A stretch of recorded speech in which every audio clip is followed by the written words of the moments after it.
What's going on, everybody? Welcome to the Word on Woodward presented by Rehmann. I'm Daniela Bruce, soon to be joined by Art Regner and Carly Johnston. We've got a great show planned for you guys today. We got some Halloween stuff for you. And as you can see, I'm getting ready for the big Michigan State game this weekend. We've got a lot of great guests joining us as well. Jason Beck will be here shortly, and we've got interviews with sports design guru Todd Radom, he's going to talk about the scariest NHL uniforms in honor of Halloween. And Tigers beat writer Evan Woodbury of MLive, Wings writer Ansar, and Fox Sports Detroit Matt Shepard will join Art for the headliner. Make sure you guys are liking, subscribing, turning on your live notifications so you don't miss any of the Word on Woodward every Tuesday and Thursday, and also throughout the show. Use the hashtag Word on Woodward to get your questions, thoughts, and comments on the show. And I know I didn't dress up for Halloween today, Art, but I know you will appreciate my background and my outfit. I just wanted to make sure that I know everyone remembers Saturday is Halloween, but it's also the Michigan State football game. So I wanted to make sure that we show some love to Michigan State. Well, first of all, I don't know who this Art guy is. My name is Cornhusker Bob, and I'm upset. You know, your Spartans are going to play, I guess, a Big Ten football game against Michigan, team that I hate and can't stand. You know, those arrogant asses, as they've been called, in Ann Arbor. But my team, the Cornhuskers, can't play because of COVID. Those Badgers are depriving me of my freedom of watching my Cornhuskers. So I'm upset, very, very much upset that I can't see my Cornhuskers. Look, go Big Red. Go Big Red. Wait, I can't say that. Right now? Say that. Are you trying to do what is your accent that you're trying to go for? Because I can't pin it. I don't know. I've never been to Nebraska, so I don't really know. I thought it was good. All right. Welcome to the Word on Woodward, everybody. We're going to get I'm Cornhusker Bob. I'm upset. I'm upset. My bad. Those Badgers, that COVID, the Badgers and the COVID, I hate you. Well, how do you feel about the Dodgers, Art? Because the Dodgers won the World Series, their first since 1988. And I know you picked the Dodgers. I was hoping for a Game 7 with Tampa. There was an interesting call to take out Blake Snell there in that game. I thought he was pitching really well. But anyway, the Dodgers did it. We knew they were the better team, and they pulled it off. What did you think about Game 6? That thing is hot, man. Seriously. I mean, it's like styrofoam or something. It's really, really hot. Go Big Red. Wisconsin was going to wipe the floor with you anyway. But so, even though their quarterback's out, but first of all, I just want to say I thought it was a great World Series. I really, the Tampa Bay Rays really fought really, really hard. I think taking Snell out of the game does not make any sense to me. I've never been in one of those analytics. I don't really get it. I don't understand it. I know our good buddy Pat Caputo, who was on, he was talking about it, and and he's all into the WAR and the Corsies and all those numbers. All I know is this: it's the sixth game of the World Series. Your starter is mowing him down. He gives up a hit. To start was it the sixth inning? He has 9 strikeouts already, and you just take him out. It reminds me of what Brad Ausmus did with Anibal Sanchez, I believe, when he was hurt against Baltimore. He was on a pitch count, but he was mowing him down. You got to leave the guy in there. Sometimes you got to throw analytics, away. And I know that's how you got there, and you're a big believer in it. And you got to go with your human emotion. What's in your gut. And I cannot believe that the manager of Tampa, I don't know why he would do that. I think that was a major blunder. Go with the hot arm, go with that feel. You just have to. I mean, if the pitcher comes to you and says, listen, hey, I know I've got 9 strikeouts and I just gave up a hit, take me out of the game. No pitcher in their right mind's going to do that. let the guy finish what he started. Snell was mowing him down. So I think, and I also think Justin Turner's stunt at the end kind of took away from everything that happened. And let me be really clear here, is that, baseball followed a protocol, and once they started to follow it, it worked. The bubble works. The NBA, the NHL, they all did it. And then to kind of almost put, because, I pick up the sports pages today, and what are people writing about? They're all writing about Justin Turner taking his mask off and doing stuff like that, which takes away from the game itself. Hey, I understand you won a world championship. First time the Dodgers have done it in 30 plus seasons. You want to be out there with your teammates, but you could be sick. You could be infectious. And sometimes what we're finding out right now, things are bigger than we are at this point. We're having fun and I'm glad to see sports back. But my God, sometimes you just have to be a good citizen and put your own things, shelf that for a while. And I really thought that what a sad way for the World Series to end. I'll be completely honest with you about that. I just thought, my gosh, that just was not smart. It just wasn't. And I like Justin Turner. I like the Dodgers, but I thought everything up until that point was fantastic. And then to be told to go off the field and not do it, plays right into the hands of the selfish athlete. I'm more important than you. That is not, having that kind of attitude is not going to work in the environment, unfortunately, that we're living in right now. So I just want to say that I thought that was bad. I thought that was really bad and took away from what was a great World Series. But with that said, I know that, congratulations to the Dodgers. Well-earned victory. They're the best team in baseball. Mookie Betts is phenomenal. We saw him all those years in Boston. Clayton Kershaw, who has some sort of tie to Matt Stafford. I think, who knows? Maybe Kershaw's good luck can rub off on Matt Stafford, and the Lions can be over 500 this year. We don't know. But overall, I thought it was great. I really thought it was great. It's just too bad the way it ended. You're right, Art. It was great. A big congratulations to the Dodgers, the World Series champions, and congratulations to Major League Baseball for getting it done. I'm excited that we were able to crown a World Series champion. And now we're going to move on to our second topic of the Big Three, and we're going to talk about Tyler Bertuzzi. Art, we know that he was in arbitration on Sunday. Yesterday, we found out that or maybe it was Tuesday, I apologize, that we found out what his contract would be. And it was 1 year at $3.5 million. The Wings brought 3.15 to the table. He brought 4.25. So they met him right in the middle. It was actually a little bit more towards the Wing side. So a 1-year deal, $3.5 million. He seemed excited during his Zoom press conference, ready to work, ready to improve like he has the past 2 seasons. What do you make of the deal?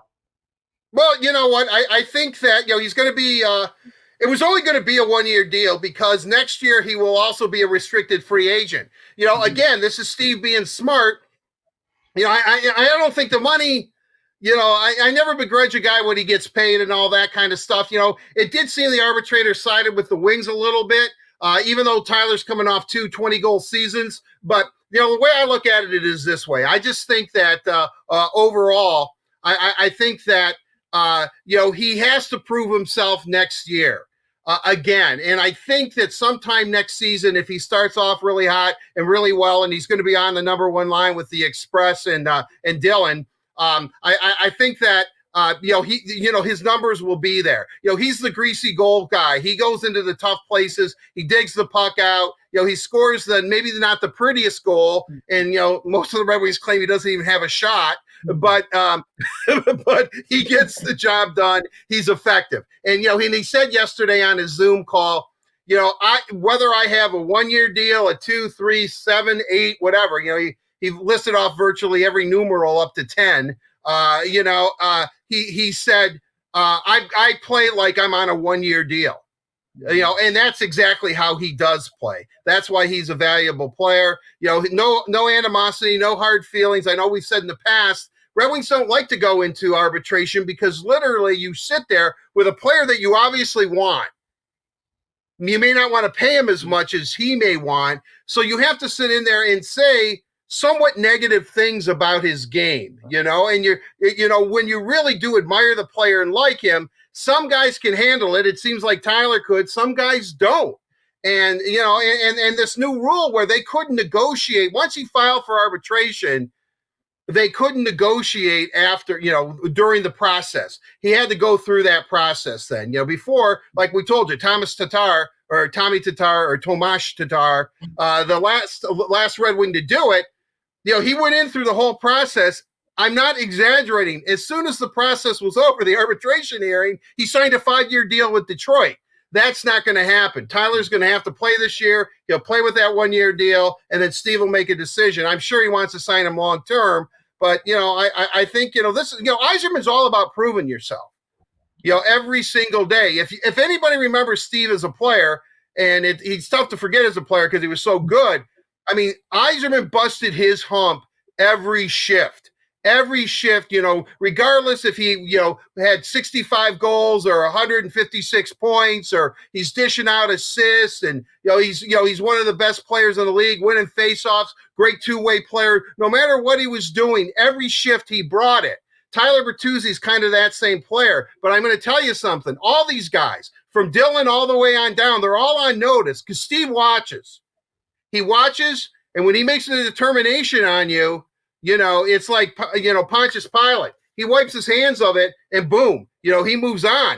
And I'm telling you right now that, and Tyler gets it. So I think it's a good deal. I can't wait to see Bertuzzi and what he does because, he's going to be playing for a long-term deal next year. And I think that's exactly what Steve wants. All right, Art, I want your 10-second answer to this question because Ansar Khan is going to join us later. And I know you talk with him about this a little bit. Do the Red Wings utilize that second buyout? I don't think so. I think they have through today. They have 48 hours after the arbitrator's decision to do it. The only one would be Franz Nielsen. I don't think so. They already have Justin on the books for the next 6 years. If they were to buy out Nielsen, he would be on the books for the next 4. I just think that might be, just too long a term. All right. That was actually about a 10-second answer, Art. I'm proud of you. Good job. Oh, I can count. I just said, Moving on to our third and final topic of today's Big Three. We're going to talk about our Red Wings prospects. First of all, a nice nod to Donovan Sebrango, Red Wings draft pick, who has been invited to Team Canada's World Junior Selection Camp. So he does still have to make the team, but congratulations to him for being invited. That's a very big accomplishment.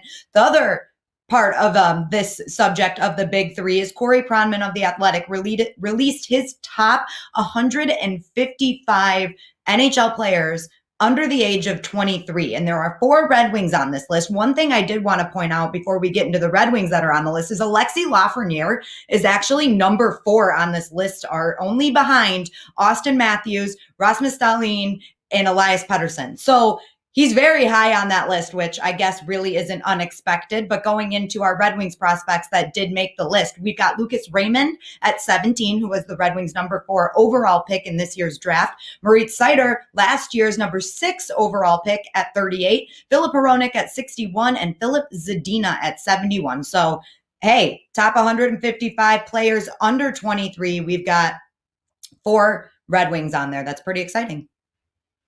It is pretty exciting. There's a couple of other guys. A guy to definitely look out for is Jonathan Berggren. He's when he's healthy, he's one of the best players in the world. He's tearing it up right now. I like this list. The thing that Lucas Raymond at 17, and and Corey's a guest. He's a friend of the show, as we like to say. But I'm surprised that Mo Seider is only 38. I don't know what more he can do.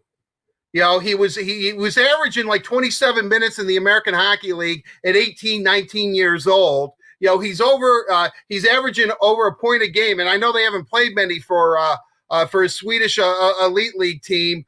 He's big, he's physical, he plays great defense. He has a bit of an off, and I would imagine why I think 38's too low. And the reason I think it's because he probably doesn't get any credit for having much of an offensive upside. And I think that when they're projecting where he's going to be a great two-way defenseman, but his defensive partner, whomever that may be, whether it's Willander, who they just drafted, or Temisto or whomever, that will be the offensive guy. He's going to be the one that's going to pinch or have more of an offensive bent to his game than Mo Sider. I would not sit on Mo Sider at all. I think that Mo Sider has the potential to be a Norris Trophy winner somewhere down the line. I think his skill set is that good. I really, really do. And he's going to be a leader on this team. Dylan may be wearing the C, but I would be surprised 3, maybe 4 years from now if Mo has does not have an A on his sweater. I think he will. I think he's that type of guy. He's gregarious, and he's a leader, and he just has that factor. And let's be honest. I mean, at this point, nobody thought Mo Sider would be the 6th overall pick last year, except a guy named Steve Yzerman, and that looks like it's it's going to turn out pretty well. I mean, I like the list. Hronek 61. I guess maybe they think he's in the league. He tapped out. I don't know. I think all of them are a little low except for Rehmann, but maybe based on potential or where they think they would be. I don't know exactly what the criteria is. And let's face it, this is a young person's league, so there's a lot of young talent in the National Hockey League. They draft them at 18. They're not afraid to put them in at 18 if they think you have to earn it. But there's a lot of young players in the NHL, so I guess that's probably reflective of Corey's list. Yeah, he did go into it a little bit on how he did his grading per se and what criteria went into getting these players in order. Again, Austin Matthews was probably an obvious number 1 at this point. But so he does go into it a little bit further in depth. So visit that on the Athletics website. Corey Pronman's top 155 NHL players under 23. That wraps it up for the big 3 today. A big thank you to Chevy. Chevy cares. That is why Chevy Clean dealers are committed to using enhanced vehicle cleaning measures with CDC approved cleansers before delivering your vehicle after purchase or service. So when you're ready, you can find new roads with confidence. Now we're going to get right into our mailbag delivered to you by Little Caesars. And today's guest is Jason Beck, MLB.com's Tigers writer, a returning guest, a friend of the show, as Art likes to say. Jason, thank you so much for joining us again. Good seeing you guys again. Glad to be back. I don't know what Art's costume. I still don't know. I'm not sure what that is, so I'm just going to apologize on his behalf. Because it's Halloween and I'm being channeled here, I just want Cornhusker Bob just wanted me to say to you, Daniela, thank you for putting up with his stunt. But he's very upset that his Cornhuskers can't play football this weekend. Well, I guess that's a good place to start, Jason. I don't know how the Nebraska thing got involved in this, but are you more of a Michigan guy, Michigan State guy? Well, I actually came from a Penn State family, so this whole ordeal.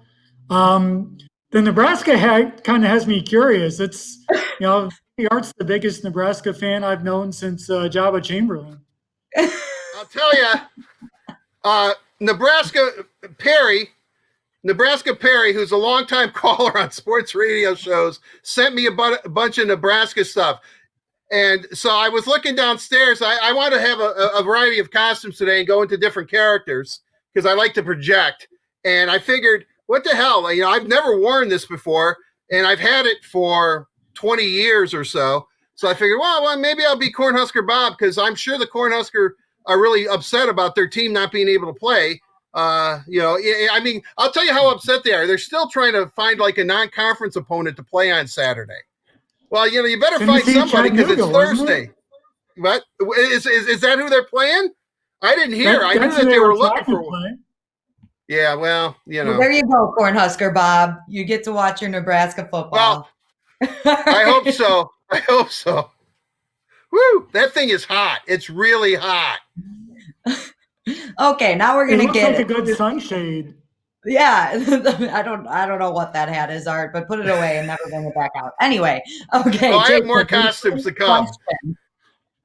Now that the baseball offseason is here, do you have any leads on potential free agent targets for the Tigers? And that is from Patrick from Howell. Good question. I think it's a little bit early for that. For one thing, we're not at the point yet where teams can officially talk with other teams' free agents about contracts. But also, I think this is going to be a really unique free agent off season because we just don't know what the entire field is going to be. We have the traditional free agents, the guys who are out of contract right now, but I think a lot of teams are anticipating a second, a second group of free agents when the non-tender date comes around December 2nd. And I think a lot of people are expecting a good number of arbitration eligible players to hit the open market after that. And, the Tigers have had a history of being able to move on some good deals in that part of the market. When they got Mike Fiers and Leonis Martin, I believe both of those guys were non-tenders right before the Tigers picked them up, a few years ago. And they both ended up netting the Tigers some decent returns and trades after having pretty good half seasons in Detroit. But I guess if there was one name I would keep an eye on, I think there's a lot of us are anticipating or kind of waiting to see if the Tigers look at James McCann for a possible reunion. He's coming off 2 very good seasons in Chicago with the White Sox.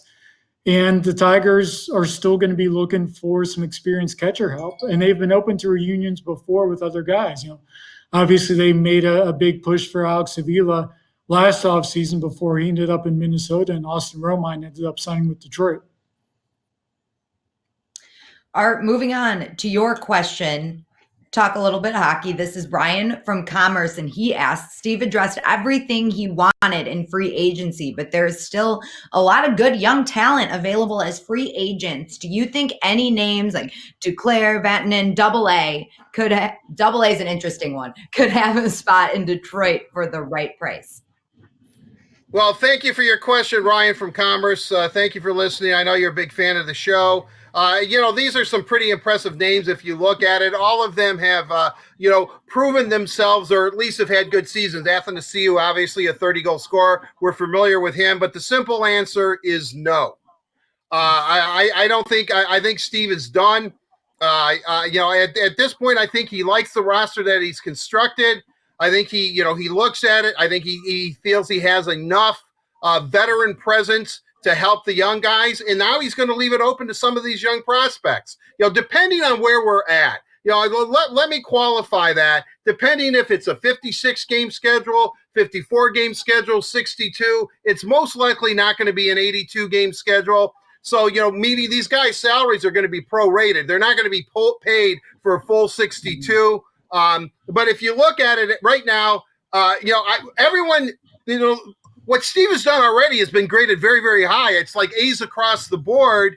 I'm not so sure at this point that he's going to add anybody else to the mix unless, and I said this earlier, unless a player comes to him and says, hey, I'll take a 2-way deal, or, let's, can't we work something out, or give me a PTO, which is a personal tryout contract, something like that, which the Red Wings have done on many occasions. I don't know if Danny Cleary was on that in the beginning, but he was kind of, Detroit has taken some reclamation projects, I guess is what I'm saying. And I don't mean this because I like him a lot, and but Bobby Ryan fits that kind of bill right now. Here's a guy that wants to, regain his mojo, so to speak. So I think that they're done. I just think that they're done. I think that there's nobody that they really want to go out there. I mean, Duclair is really, real interesting. He scored a lot of goals. He decided to be his own agent. He didn't take Ottawa's deal. But at this point, I think you saw an initial surge with unrestricted free agency. Everybody kind of settled down. And I think you're going to see kind of a quiet period. It's much like what Craig Button told us. And Jason knows this from Major League Baseball. There's an initial push, I guess, with some guys. And then towards the end, it picks up again. Free agency in baseball is kind of strung out. Usually it's not in hockey. It is this time, and I think it's because of the salary cap ramifications. A lot of teams up against the cap. And, and I think they're just trying to see the lay of the land and where it all is. So at this point, Ryan from Commerce, and we love you, buddy. No, I don't think Steve's going to do anything. All right, Jason, moving on to question 3. We're going back to Tigers baseball for this one. Nick from Lake Orion asks, Tuesday, Dan Dickerson mentioned the amount of people being interviewed and fit being a factor. Is the amount of people the Tigers have interviewed a sign of this being a desirable job, or Al Avila doing his due diligence? I think it's a little bit of both. It is a desirable job because I think you've got one big advantage for whoever comes in here is that you're going to have the building blocks of a pretty good pitching staff already in place. You're not going to have to go out and try to figure out how you're going to build a rotation because you're going to have, really, if you want, you could have enough guys in there right now without having to add one more arm. Now, they probably will add a couple of arms, if anything, for depth and to cover some innings, if they do go through a full 162 game season. But there also is a due diligence factor because AJ Hinch and Alex Cora couldn't talk to teams until yesterday, until the World Series was over. So that's really slowed down all three teams' major league search, not just the Tigers, but the Red Sox and the White Sox, because you couldn't talk to those two candidates, and both of them seem to be pretty desirable at this point from multiple teams. So that left you basically most of October to talk to guys, and I think Al Avila and his front office tried to use that time to talk to different candidates, talk to different guys with different ideas, and try to get an idea to see if there might be a diamond in the rough there, or a guy who might be getting overlooked, who interviews really well, who has a good background, and who maybe presents some ideas that they hadn't looked at before. And I think when you look at the different experience levels of these candidates, granted, all of them have been that we know of, have been involved in coaching in the majors or managing in the minors or both at some level. But they come from differing types of recipes for success. I thought Marcus Thames and what he's been able to do with the Yankees made him an intriguing candidate. But then you look at Sal Fasano, the Braves catching coach and instructor. There's a name I would have never expected until I heard it the other day. But yet when you ask around with guys, he's got different ideas, not only on catching, but also has a good grasp on running a pitching staff from his time managing in the Blue Jays farm system. Jason, let me ask you this now that the World Series is over and they can continue on with these interview processes. How long do you think this is going to take? Do you expect the Tigers to have a manager fairly quickly, or will this be more of a drawn-out process? I think a lot of it depends on what other teams decide to do. There were some rumors that the White Sox could have an announcement today.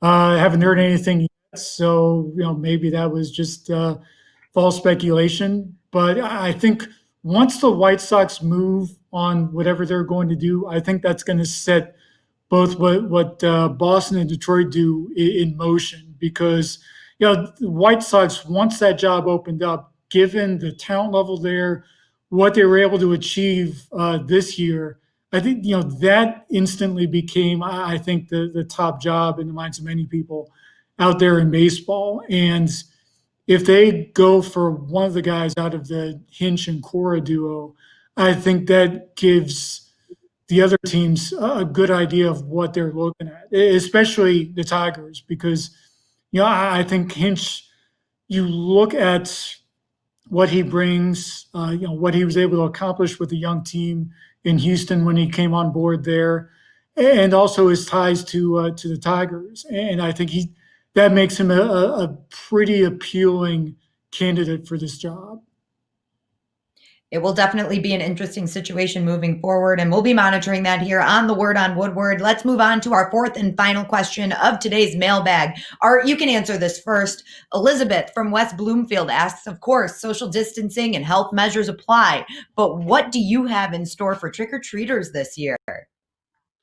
Well, first of all, I just want to say, I believe, and I don't know if Jason's going to agree with me, this is AJ Hinch's job if he wants it. Period. I just think I think if he wants, that's a fair observation. I think there's a strong case to be made for that. Yeah, I think it. Just given what how he knows the Tigers, how key members of the Tigers front office know him. I think there's a really strong tie there, and I think if this is a job he wants to get, and mind you, we don't know yet because AJ hasn't talked about what he's thinking, but if this is a job he wants, it's hard not to look at him as the top candidate. It kind of reminds me when Sparky Anderson was offered the job in '84 by the Tigers, or when he looked at what they had and what they had coming up, it was a no-brainer for him to leave the big red machine, which I guess he was fired, but then he had jobs pouring in. But when he looked at what the Tigers had potentially coming, he did that. I think AJ Hinch probably looks at it and says, you know what, I'm going to have a lot of talent to work with in Detroit. Now, what do I do for Halloween? This is an old family Regner tradition. Is that, make a long story very short, is that my father grew up not with a whole lot of money in Detroit, and my grandfather had some problems, I guess, in the beginning and abandoned his family a few times, and so my dad would have to go with his two brothers and his mom from different relatives' houses, and so it always had a profound effect upon him. And so every Halloween, we always took little treat bags, they're those little treat bags, and we would stuff them with candy. And we would put them, in there. And I would look and I'd say, Dad, I'm trick-or-treating, I get like a candy bar or a stick of gum or something. Why are we giving all these bags out that have 4 or 5 pieces of candy in it? And, and he told me, he said, Arthur, you never know what a person's situation is. If I give out 5 pieces of candy and this poor kid, that might be the only candy he gets all year, because he was actually probably, now that I look back on it, he's talking about himself. And, when he was growing up. So if I can give him 5 pieces of candy and each day he has a piece of candy, that's going to make his day. He's going to feel good, So that's why we give out bags of candy, those little trick-or-treat bags. And I'm going to tell you something. I do it. I've done it my whole life. No matter where I've lived, when I pass out, we have bags, like 250 of them. And I sit there, on Devil's Night, which I guess is only here in Detroit. But, bam, bam, bam, I pack these bags up. And when I give them to kids, the teenagers are like, thank you, because they got to get to the next house. But the look on little kids' faces when I give them bags and they know that it's full, they're like, wow. And depending on, how many bags I have left, sometimes the real little ones, I'll stick 2 or 3 bags in there. So that's what I do, and I don't even know, is trick-or-treating happening? Is it an individual thing? I know the mayor of Livonia said something, but I'm not sure. So I'm going to pack bags anywhere, to put on the porch light and see, but that's what I do. And I'm always going to do it. I'm always going to pack those little Halloween bags for kids. That's really sweet, Art. I like that a lot. That's a really neat idea. And I think there will be some trick-or-treating. And if not, if you don't get rid of all 250, then you've got a lot of extra Halloween candy for yourself. Jason, what will you be doing for the trick-or-treaters? I didn't know, I'm kind of like Art. Are we doing the Halloween thing this year? I have no idea. I think it'll be different. It'll be different, and maybe not as many kids as you normally see, but I think there's going to be some trick-or-treaters. You just have to keep the distance, and you might see a lot more costumes that have masks. That's a good point. Yeah, that's, I have apples here in my kitchen that I bought from the farmer's market last week. I guess I'm trick-or-treating. just put on your mask and you've got a costume. Yeah, that's a great idea. And why don't you have every day? Give everyone a mask. Really, thanks to COVID-19, it's Halloween. It's Halloween day every day. You know what? That's not a bad idea to give out masks. Maybe that's what Make I'll sure do. Justin Turner gets one, Jason. Yes, that's. I think he could definitely use one. I would believe that he could certainly. Wow. Yeah. I say that probably 5 to 6 times a show, Jason, when Art says something, I'm just, wow, yeah, wow. Get the reaction. It's a word on Woodward. It's wow. That's you have to do that. Yes, I will exactly. tell you. I was just saying the name of the show. That's right. This Jason. big red hat just messed my hair up completely. Yeah, that's what You've got hat hair. Anyway. You've got big red hat hair. Big red hat here. That sounds good, Jason. As always, it's great to have you. And we will be having you soon. We're going to have some Tigers news soon, hopefully. Yes, hopefully it's not too long. Hopefully we don't drag this managerial search doesn't drag too long into November. I don't think so. I don't think we will, but we'll be talking to you soon regardless, Jason. Thank you again for joining us. And if you still don't know what you're giving away on Halloween, maybe you can give away some Little Caesars pizza. A big thank you to Little Caesars for delivering the mailbag here on the Word on Woodward. Little Caesars proudly introduces their hot and ready pepperoni cheeser. You get a large pizza topped with classic pepperoni, fresh mozzarella, and a toasted Parmesan and Asiago cheese crust for just $7. Try our no-contact pizza portal or delivery from Little Caesars. We've still got a lot coming up on today's show, you guys. Evan Woodbury is going to join us later to talk some Tigers. And then we've got Ansar Khan, who's going to join Art to talk some Red Wings hockey. But right now, we have a very special Halloween edition of Catching Up with Carly. That's right. It's time for Catching Up with Carly, presented by Meyer. And today, I'm joined for a second time by sports graphic designer Todd Radom. How's it going, Todd? It's going really well. Thank you for having me back, Carly. It's good to see you. Thank you so much for joining. Always a pleasure. All right. So for those of you who don't know, what are some things that you have done in the past, and what are some things that you're working on right now so we can fill everyone in? So I am a graphic designer and a brand guy. I've been working in professional sports for 30 years now. I have done everything from designing Super Bowl logos to work for the World Series, a lot of work across Major League Baseball, NBA, NFL, on and on and on, big events, teams. I designed the Detroit Tigers season tickets for a couple of years ago. And right now, my work is involved in selling the book that we're going to be talking about. Let's talk about your new book. It is called Fabric of the Game, and it really dissects each team in the NHL, their logo, their jerseys, their names. I was lucky enough to be able to skim through it. Thank you for that, by the way. Incredible stuff. Let's focus on some interesting jerseys in the book, but I'm going to give a little theme to this. So since we have Halloween right around the corner, let's go with the spooky theme. And first up, we have my favorite, the Vancouver V sweater and the very creepy goalie mask. So can you elaborate on that for us? Oh my goodness, I'm terrified, Carly. What an image to live up with over here. This is Gary Bones Bromley, played in the NHL in the 70s, basically. And in this book, we tell the story of the Canucks' terrifying flying V uniforms that Bromley is wearing. We don't talk about the mask because the image speaks for itself. But these uniforms were the result of of marketing focus groups, very rare back then, and the search for a very aggressive look. One last thing about these crazy uniforms, they were so radical that the patterns for the jerseys were made by a flag manufacturing company. That's insane. You love it. I mean, you see it. And nowadays, the goalies get really creative with their helmets, but that is an insane kind of Friday the 13th vibe mask. But of course, we can't do a Halloween theme without mentioning the New Jersey Devils. Come on. Can you expound on that name? Where did it come from? The New Jersey Devils. It's devilish, to say the least. And so the Devils, when they moved from Colorado, where there used to be the Colorado Rockies, not the MLB version, of course, they had a contest to name the team.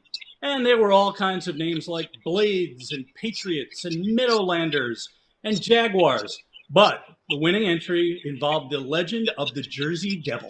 Now listen, Carly, I lived in Jersey for a long time, and I know about this. It was described as kangaroo-like, with the face of a horse. I mean, talk about terrifying. It is attributed to a Mrs. Leeds, who in 1735 was expecting her 13th child. Note the 13th. And she said, "Let it be the devil." And so it was. And so it was. And then also, speaking of Halloween and something that still stands to this day, the Philadelphia Flyers in their colors, who we know are orange and black. And I mean, come on, doesn't get more Halloween than that. Where did that color scheme come from, Todd? I love the Flyers. Look, Carly, I have to say that, the Flyers hang right there with the original 6 franchises. It's a modern look. But the orange and black, interestingly enough, one of the members of their ownership group, back in 1967, when the Flyers came into existence, he went to the University of Texas. So we owe orange and black, not to candy corn, but to the Longhorns. That's where the orange came from. I love it. And there are some interesting logos from the book, of course. But to play on that Halloween theme we're going with, what are some tricks and treats, you like that, in your book that fans can expect? Wow. We have a lot to go with over here. I'm going to go, let's start out with some treats, because we all need some treats these days, right? We talk about the New York Americans. The New York Americans were a team that existed from 1925 to 42. So we cover the whole history of the NHL. They were the first NHL team in New York. They predated the Rangers by a year. And they had a number of great looks over their history. All stars and stripes. And Carly, I have to say, we did a lot of research for this book. The Red Wings are listed as red and white, of course. The Maple Leafs as blue and white. The New York Americans, their colors were officially stars and stripes. Huh. Interesting. And what else is there for the tricks and treats? Well, let's flip it around and let's talk about the Buffalo Sabres and when we went to their goat head uniforms in the 90s. So yeah, the Sabres next season are going back to their classic look. But there was a while where, of course, those of us who remember this, the Sabres wore red and black. In the book, we spoke with Seymour Knox IV. His father founded the Sabres. He told us about the process of rebranding the club in the 90s. And it was a little bit of a different look, but eventually, get back to basics, and the Sabres look like the Sabres again now, thankfully.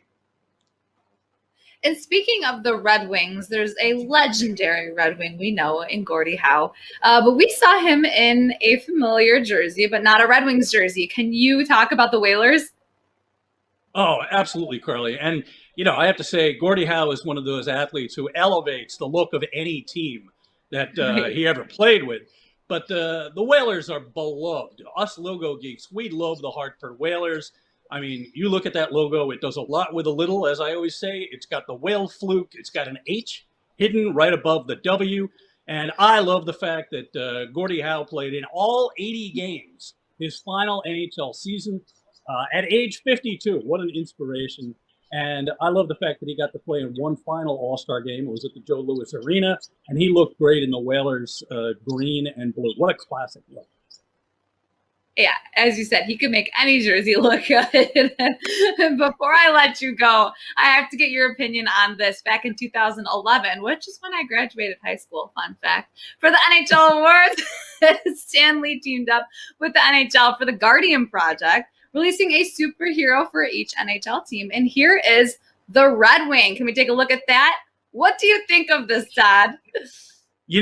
Carly, I have to be honest with you. I had totally forgotten about this. 2011, I mean, it's like a long time ago, considering the pace at which our lives are going right now, of course. But it was part of the Guardian Project. The thing bombed. I mean, it absolutely went over like a lead balloon. But the Red Wing was supposedly had all the power of a Formula One race and an F-14 fighter jet. It was the ultimate winged wheel. It had retractable wings. And Carly, I looked up a couple of these other Guardian logos or mascots, and I love the fact that, by the way, the Maple Leaf, he tossed maple syrup sap bombs at his enemies. And we cannot talk about your book and logos and jerseys without speaking about the Detroit Red Wings. One image in particular I love is Ted Lindsay, seen here. Can you talk about his jersey? Yeah, Carly. I mean, listen, the Red Wings, one of the classic looks in hockey, of course, all of sports. And the Red Wings today look like the Red Wings of the 1930s. But I love the fact that during the World War II era, The wings wore the winged wheel crest, of course, but on either sleeve they had World War II messaging. On the one sleeve, there's a patch advertising war bonds. On the other sleeve, you can barely make it out, but it is Morse code, 3 dots and a dash, which meant V for victory. Wow. How interesting. I love getting the history behind where we got to where we are now. Speaking of which, the Detroit Red Wings, as we know, weren't always the Red Wings. They started off as the Cougars and then went to the Falcons. But Todd, there's an interesting reason possibly behind why they went from the Cougars to the Falcons. Can you expound on that? Oh, Carly, this is one of my favorite things in the book. When the Victoria, out in Western Canada, Cougars essentially moved to Detroit, became the Detroit Cougars in the 1920s. People in Michigan apparently could not pronounce the word Cougars because they are indigenous to Western Canada, and this was a problem. And we found newspaper documentation, like many examples of this. So they had a contest to rename the team. They became the Falcons, and of course now the Red Wings, which just seems right, doesn't it? It does. It does. I love it. The Red Wings sound better. I could say Cougars, but I do like the Red Wings better.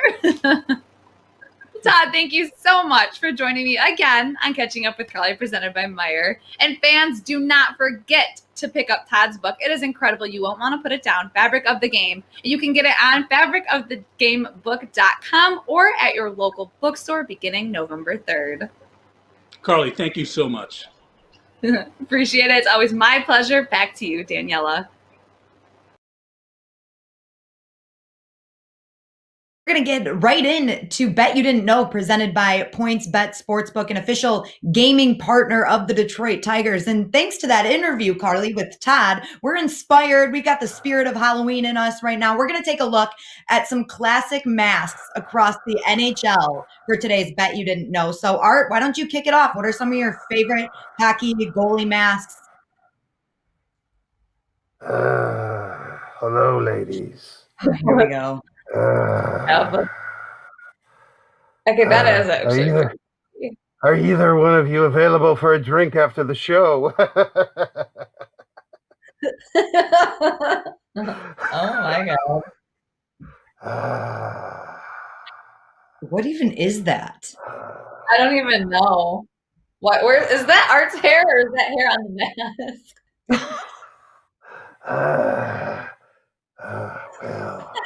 Well, Ew. you want to know about some favorite masks? I've got a few stories to tell you. Woo! It is hot, man. These things are hot. There's Art. Oh, you're gonna take it off? All right. I got a Breaking story character. about a mask. You remember How'd you the like question? it? Did you like my oops. Oh, he can't even hear us now. You know what I love about live stuff? I just yeah, I mean it's live. You have no idea what it's gonna do. Woo! That was a hot one. I have no idea what that is. Woo! Give me a second. Okay, I'm good. I hope you're All right, you want to know about Carly? First of all, I like your cat outfit. You know, Danielle. Thank you. Because she was a great athlete and a cheerleader. The Michigan State thing is. I can't do that stuff. I know you weren't a cheerleader. Only when you got to MSU were you a cheerleader because you were tearing it up as one of the anchors of Anchor Bay. We know that. We know that you were an Anchor Bay anchor and you were doing a great job there at Anchor Bay. We weren't the anchors. That's a terrible mascot. We were the Tars. The Tars. Yeah, the Tars the Tars. Yeah, Tars are anchor. Both of them aren't all that great. Anyway, let me tell you, back in 1966, back in 1966, Time Magazine did a profile on legendary Red Wing goaltender Terry Sawchuk. And at that time, Time Magazine got very, very creative. And what they decided to do was they took a photograph of him, a black and white photograph, and it's pretty famous. And they put like stitches in every mark of the over 400 plus stitches he had on his face as a Red Wing goaltender. Now, this was obviously, if you look at it, one of the first things that you think about is Frankenstein's monster. Now, a little bit trivia fact, Frankenstein, the great novel by Mary Shelley, is about Dr. Frankenstein. The monster was never given a name. Frankenstein is not the monster. I just really want to get that out there. Is that the monster was the monster, and Frankenstein was Dr. Frankenstein. The book is Frankenstein after Dr. Frankenstein, who created the monster. But Time Magazine didn't care because I think they called him Frankenstein in the piece. But there you have it. Now, that is one of my favorite pictures because Terry Sawchuk was a warrior. Now, eventually he wore a mask. And as the 60s got on, Jacques Plante, legendary goalie for Montreal, he was the first one to wear them. They were basically all white, all white. And I don't know what kind of protection because I mean, they were form-fitting to your face. I guess there was padding, behind on the mask, but they really didn't do the job. Well, Jerry Cheevers, the fine Boston Bruins goaltender, was at practice one day, and he got hit in the head by a puck. He was wearing his mask, and he kind of feigned injury. He kind of embellished it. He made it like, oh my gosh, I can't practice anymore. So, so they go, okay, Jerry, you're a starting goaltender, man, go, go off the ice. I mean, we need you. And so he's in the ice, and then they catch him, I think, smoking in the boys' room, as they like to say. And they thought it was pretty hilarious and pretty funny. Well, he made such a big deal out of being hurt when he really wasn't. He just wanted to get out of practice, I guess, a little early, that the trainer put a stitch on where he got hit, like a natural stitch on the mask. And then every time he got hit, they put another stitch on. Now, this is the first goalie mask as a very young hockey fan that I remember, is Jerry Cheevers' match. If you could see that, all of that, might look like little slogans or what, it's tough to make out. Those are all stitches. I really think, first of all, he had a great sense of humor about it. He was a great goaltender for Boston. And I just think that that's really one of my favorite masks. And the way that it came to be is that I was always under the impression that Jerry Cheevers just did that to show how many times the puck hit me in the face, constantly. But actually it was a trainer as a joke. And then it turned into this tradition and really was the beginning, I think, of from going from the plain white mask to then goaltenders making it almost an art form, which it is today. Wow, Art, you know so much. It amazes me every time. Yeah, I know. I amaze myself. All right, Carly, give me some of your favorite masks. Well, of course, it wouldn't be a Halloween theme wow show without checking out a couple of scary movies. So my masks are all based on movies. First up, we got Cam Talbot. He recently signed with the Minnesota Wild, but about 5 years ago with the New York Rangers, he rocked a few different Ghostbusters themed masks with the Ecto 1 masks. That's a hard word to say. With the Ecto 1 car they drove. One he dubbed Slimer mask for one of the characters.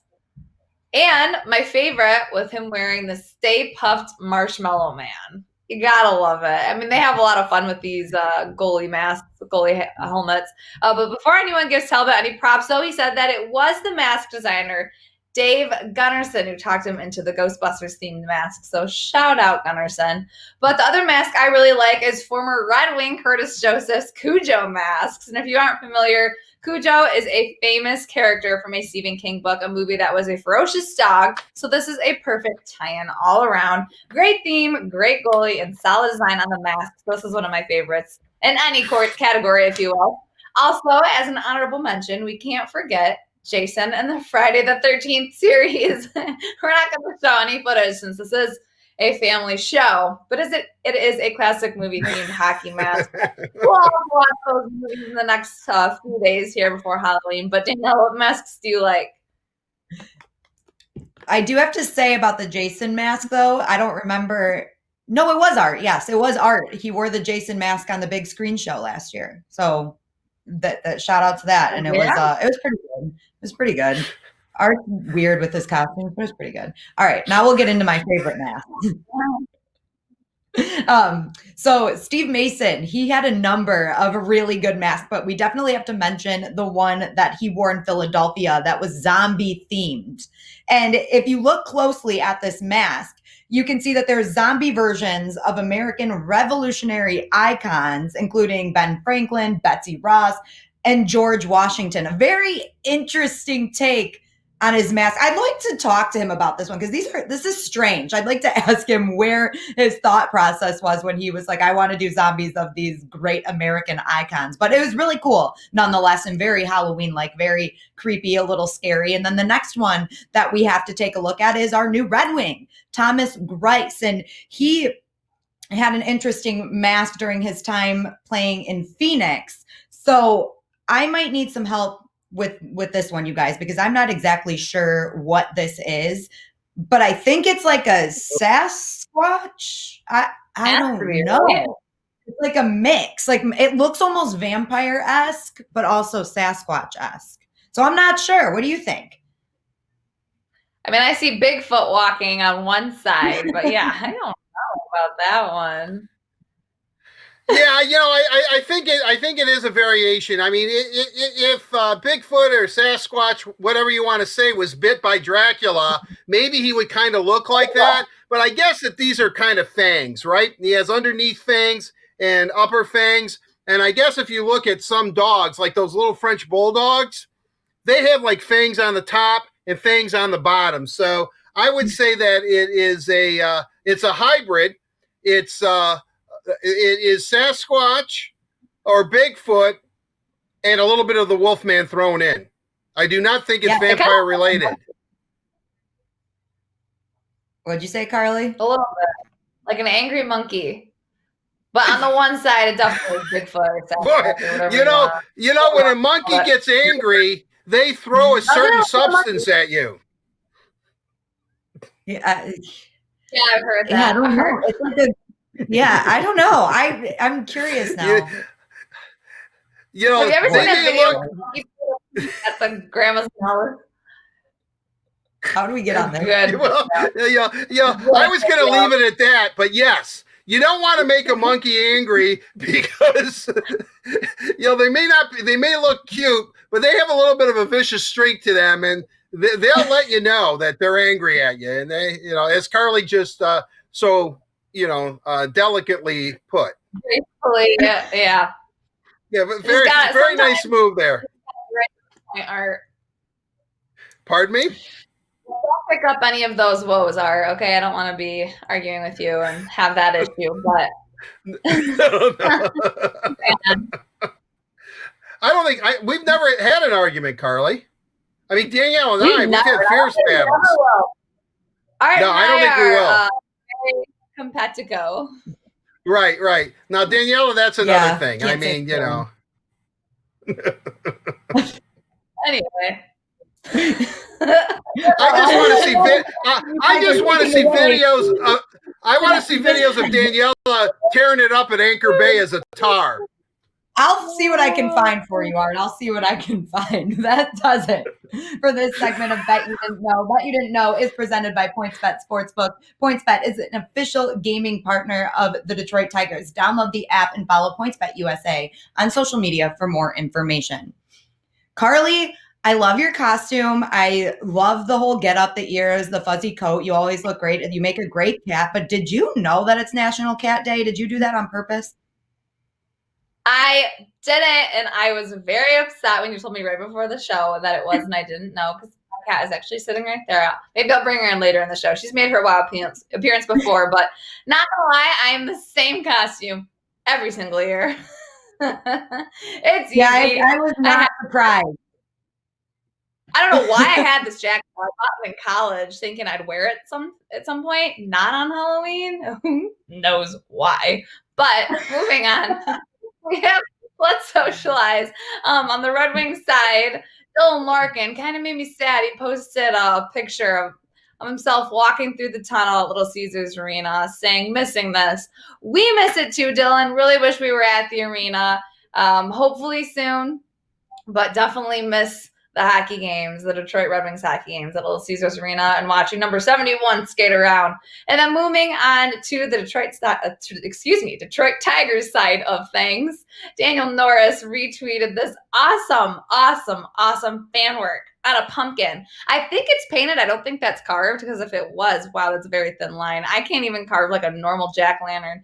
So jack-o'-lantern is what they called it. Very cool. They had Daniel's, I think his name is Shaggy, his van, and him pitching on the mound. Very cool. Love seeing that kind of artwork. But fans, as you're watching the show, make sure you're sending in the questions, comments, anything you want us to answer, talk about later on in the show. Anything Halloween themed, Red Wings, Tigers, you name it, we'll talk about it. Hashtag Word on Woodward. I'll find it, or you can send it in on my Instagram. Until then, Daniela, back to you. Thank you, Carly. That's right. You guys use the hashtag Word on Woodward with your questions, thoughts, and comments, and we will get to them later in the show. We've still got a lot coming up for you. Art is going to talk to Ansar Khan of MLive and talk a little bit of Red Wings hockey, and then he's going to be joined by Matt Shepard later in the show to talk some baseball. And we're going to continue that baseball talk right now with Brush Street Beat, presented by our friends at McLaren Healthcare. And joining us is Evan Woodbury, Tigers writer. Evan, thank you so much for taking the time to join us today. No problem. Good to talk to you. Yeah, I want to kick this off with talking about free agency. And as of right now, teams can only talk to their own free agents. For the Tigers, that means it's Jordan Zimmerman, Ivan Nova, Austin Romine, CJ Crone, and Jonathan Scope. What do you think the future looks like for these guys? Are we going to see any of them in a Tigers uniform next season? You know, of the five, I think the two that would make the most sense, and I think that the two that the Tigers would at least be interested in talking about would be CJ Crone and Jonathan Scope, because those are two positions where the Tigers really still have an opening. They haven't found any long-term solutions just yet. And also, those are two guys that are probably going to be relatively affordable, available on one-year contracts. And, you know, first and foremost, the final thing is that, you know, when you're looking for a free agent guy, you ask around, you want to know what kind of a teammate he is, you want to know if he's a good person. They have firsthand experience with those two guys, and in both cases, they really liked Crone and Scope a lot, thought they were great teammates, great additions to the club. So I think those could be two guys that they take a look at. The factor with Crone is that he's coming off a knee injury, and I think the goal was that he would be back and ready more or less around February, right as spring training is getting to start. So that could work two ways. They could say, let's wait until spring training, see how you're feeling then. Crone could want to wait in spring training, see how his market is doing that from that perspective, or they could try to get a deal done early. So I think those would be the two of the five free agents they have. I think those would be the two most likely to return. Now, whether it happens now or closer to spring training depends a lot on how the free agent market shakes out this winter. Evan, we've heard a lot about catcher, and it looks like maybe because Romine kind of fell off offensively that the Tigers will not bring him back. And a name that's really interesting and familiar to Tigers that keeps becoming part of the conversation is James McCann. Everything that I read, it seemed like he was really happy in Chicago. He actually found some offense in Chicago. I mean, is that a possibility? I guess from the Tiger side, it's a possibility. I'm just wondering, is that a possibility from James McCann's side of the fence? You know, I don't think I'd rule it out just yet. The reality is there's one elite catcher on the market this year in JT Realmuto, who's probably going to get 4 or 5 year contracts, at least $20 million a year. And I don't think the Tigers are going to have any interest in a kind of a long-term solution at catcher. I think they'd be more interested in a 1 or 2 year deal. And frankly, James McCann is the second best catcher on the market after Realmuto. So I think from that perspective, it makes sense. There was no bad blood between any of them. The Tigers loved McCann. He was a good teammate. They liked having him on the team. It was just a performance issue a couple of years ago when they let him go. He's obviously turned his career around from an offensive perspective, also as a Gold Glove finalist this year, continued to do very well defensively. So, we'll see what happens. I wouldn't be surprised if he does go back to the White Sox, because he seemed to be real comfortable there. But if he does hit free agency, the question then becomes, what is the market going to look like? The Tigers, I bet, would probably be more interested in a 1 year deal. James McCann, I would imagine, is probably going to be seeking at least a 2 year deal because he's going to be a relatively young free agent. So, the unknown is what free agency is going to look like. And everybody kind of is not just the Tigers, but around the league is wondering how that's going to shake out, because we still don't know how many games are going to be played next year. We don't know what much of 2021 is going to look like as far as fans in the stands, as far as revenue. There are all sorts of questions surrounding that, and many people think are going to depress free agency. Many people think that a lot of players are still going to be on the market close to spring training as we wait to see what 2021 is going to look like. And all that could impact whether James McCann is a guy that you can get at a bargain, or James McCann gets paid like he's the second best catcher on the market, which he is, in which case he'd be seeking a 2-year deal at a pretty decent salary. Evan, with all that uncertainty, I know that we are putting you on the spot a little bit when we ask you these free agency questions, but one thing that has come up here on the Word on Woodward is maybe picking up a veteran pitcher, or the Tigers signing a free agent veteran pitcher. Do you see a need for that? And if so, is there anybody that you think the Tigers would target? If this had been a normal 2020 and 2021 was going to be a normal season as well, I would say no, that probably should not worry about investing in starting pitching. But given the way both the years have gone, I think you have to look at it just because the Tigers have so many young pitchers that they're going to be relying on in 2021. And generally, when you're talking about young pitchers, you want a progression of innings each year. So you gradually build up a guy to, at the end of the day, you want him to be pitching 180, 200 innings, but that's a gradual progression to get there. Well, this season, obviously, with no minor leagues, a shortened major league season has just thrown that progression totally out of whack for all the young pitchers. So you can't go to Casey Mize or Matt Manning or Derek Skubal and say, hey, we need you to throw 180 innings next year. That's just not going to be realistic. So you're going to need to find a way to make up some of those innings. And I think from that perspective, going for a veteran starting pitcher is almost going to be essential, whether it's maybe a guy on a minor league deal or, look for a guy that's maybe a bounce back candidate. I think the most intriguing bounce back candidate by far is Corey Kluber, who was traded by the Indians to the Texas Rangers a year ago, missed the entire year due to injuries. I think he's 35 now. So he's getting up there in age, but still he's really not that far removed from being one of the best pitchers in all of baseball. And there was a 5-year stretch during his prime when he was probably the best pitcher in all of the American League. So I think he's probably the most intriguing 1-year bounce back candidate. And whether he'll be in the price range of the Tigers or whether he might go to a contender that's willing to pay him more or willing to give him an extra year, a lot of that will just depend on how the market shakes out this year. Evan, I'd love to see Corey Kluber here. I think that would be great. I think the fan base would be, excited to see somebody like him who does have a bit of a pedigree. I look at the Tigers and I look at the Red Wings, and I see the same philosophy. And this is obviously a philosophical question. It seems that Al Avila and Steve Yzerman believe that they're at a point where they're starting to bear fruit from the rebuild, yet they're still not there to play in the free agent game. That, Steve obviously wants to go 1 or 2 years. From what you're saying and from the Tigers' actions, they're at a 1 or 2 year philosophy too. And I guess my question is, when they start offering long-term deals, when Al starts offering long-term deals, is that when Tiger fans know that the organization has turned that corner and they're ready to compete? Yeah, I think, and Al Avila has said something like this in the past, in that when you look at the teams that win a World Series in any given year, they're not doing it just through free agency. They're not doing it just through the drafts. They're not doing it just through trades or just through waiver pickups. They're doing it from every source. And I think generally speaking, from where the Tigers are right now, the best use of free agency is filling in the gaps, filling in positions where you don't have a guy internally that you feel comfortable making the everyday player. And that's more or less what they've done the last couple of years. I think there will be a time when they say, okay, we don't want just to fill in. We don't just want a placeholder.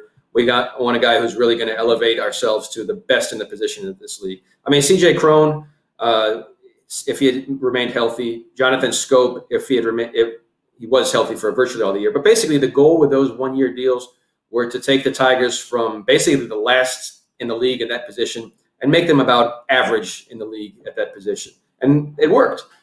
Now, if you want to go to the next step and go from about average to the league to elite in the league, top 5 at a position, you're going to need to give them more than a 1-year deal. You're going to have to invest in a long-term contract. And you may have to pay more money than you want. You may have to give more years than you want.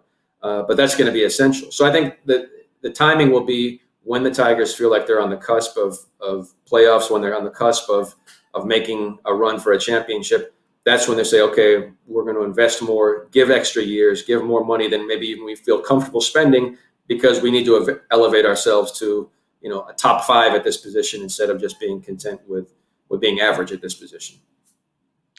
Evan, the Tigers are still searching for a new manager, and obviously they had to wait until today, to interview guys like AJ Hinch and Alex Cora, but they've interviewed a plethora of guys leading up to that. I want to ask you, we asked Jason Beck the same question. Do you believe that AJ Hinch would be the leading candidate for this role?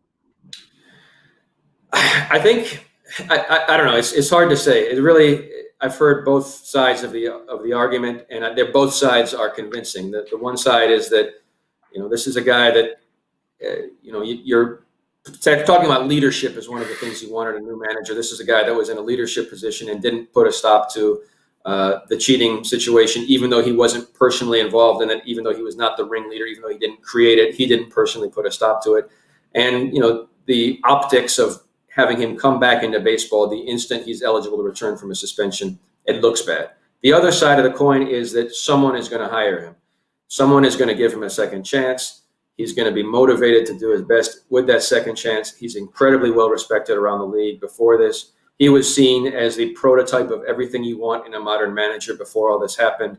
You won't find many people that say anything bad about him personally. And that goes also for Alex Cora as well. So I think those are the strongest cases for at least talking to him, at least seriously considering it. And, you look at the parameters that Avila has laid out. You look at the parameters that he used 3 years ago when he hired Ron Gardenhire. He really put a lot of value in experience. Ron Gardenhire had experience extensively with winning clubs. AJ Hinch has that same experience. He's been with one of the most respected organizations in baseball. He's been at the top of the game.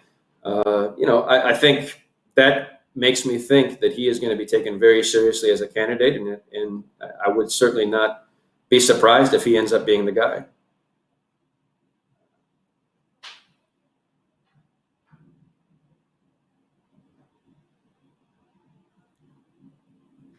All right, you got one more question? Did we freeze there? No, the out time's 13. I'm paying attention to what they're telling me. Okay, I thought I have tons of questions for Evan. I could talk to Evan till 2:30, but we have a hard out at 13, and I'm following the script. Evan, thank you very, very much. I enjoy your work, and I can't wait to have you on again. I have a lot of questions that we could not answer today. Well, Evan, I guess thank you guys. We'll just have to have you back very soon. Thank you so much for taking the time to join us today. No problem. Thank you. And a big thank you to McLaren Healthcare for presenting Breast Street Beat this week and every week right here on The Word on Woodward. We've still got Matt Shepard joining us later in the show for the headliner. And of course, we'll get to Let's Socialize and take your questions. So make sure you're submitting them using the hashtag Word on Woodward. Right now, I'm going to toss it over to Art, who caught up with Ansar yesterday. Thank you, Daniela. It is time for Downtown Hockey Town, presented by Labatt Blue Light. And our guest is the fine beat writer for the Red Wings from MLive, Ansar Khan. Ansar, thanks for joining us. Really appreciate it. Glad to be with you, Art. All right, Ansar, let's get right into it. Tyler Bertuzzi, we just heard from Tyler Bertuzzi just minutes ago. We're doing this on Wednesday afternoon. I know the arbitration process is something the Red Wings traditionally do not like to go through, yet he doesn't seem any worse to wear to get a one-year deal at $3.5 million. What was your thoughts watching Tyler as he talked about the process?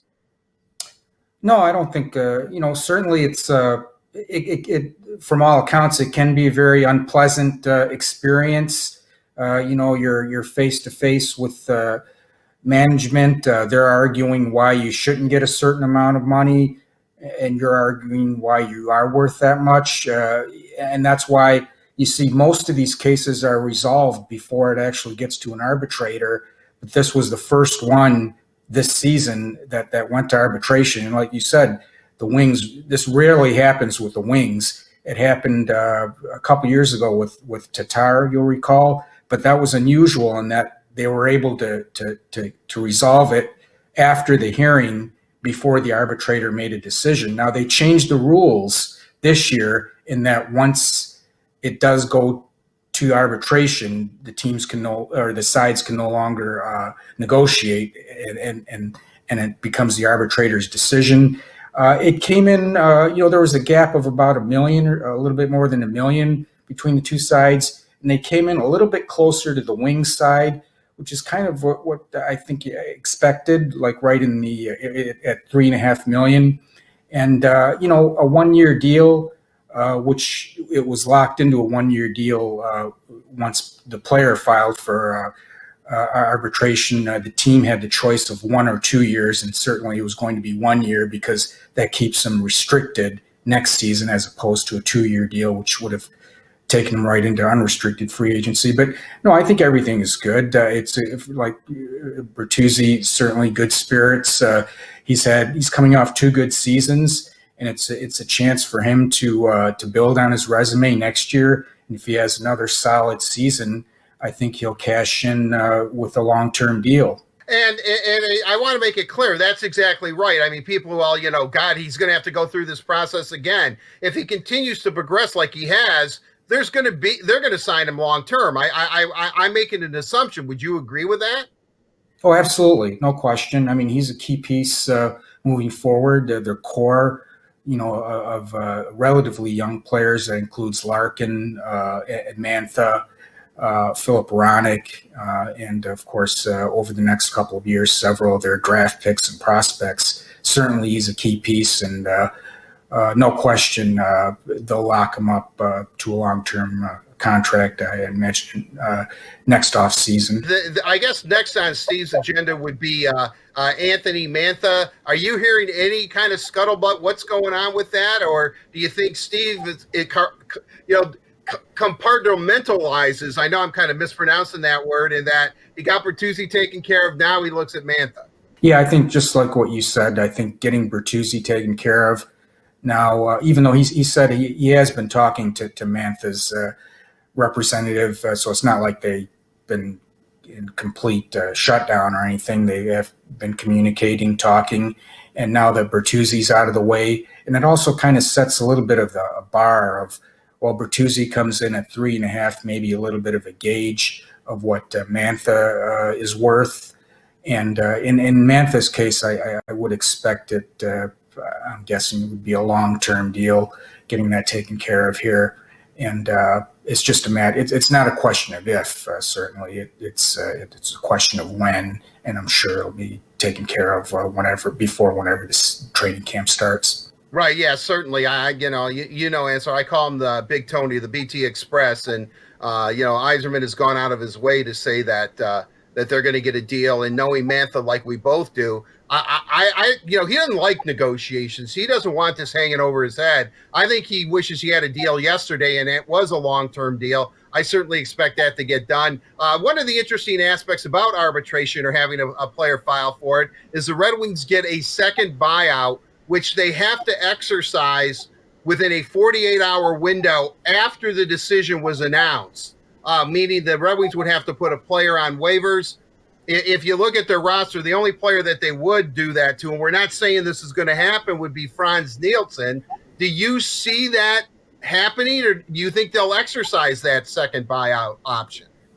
Well, certainly a possibility, and that speculation was raised after Bertuzzi filed for arbitration. My initial thought was probably not. He's got 2 years left on his contract, and that would keep him on the books for 4 years. In addition to when they bought out Abdelkader earlier this month, he's on the book for another 6 years. And that's just a lot of dead cap space. I thought it made more sense to, if things didn't go well with Nielsen this season again, to buy him out next summer when he only has 1 year left, and that way he'll be on the books for only 2 more years after that. I think that's probably the more logical way to go, but certainly it's on the table. And I think with Steve, what he's shown here in his a little more than a year and a half since he's been back, is that he can think out of the box, do things that maybe a little bit more unaccustomed to what we've seen from Wings management in the past. This arbitration hearing as one example, and certainly the Abdelkader buyout as another. I'm not sure if Ken Holland would have done that with that many years left on Abdelkader's contract. And so you with Yzerman, certainly, you can sometimes expect the unexpected. So anything's possible, but my guess is that no, they won't buy him out until possibly next summer. Now they don't need the cap space. Certainly, they're flush with cap space. If they were to buy him out, it would be a case of needing that roster spot for somebody else.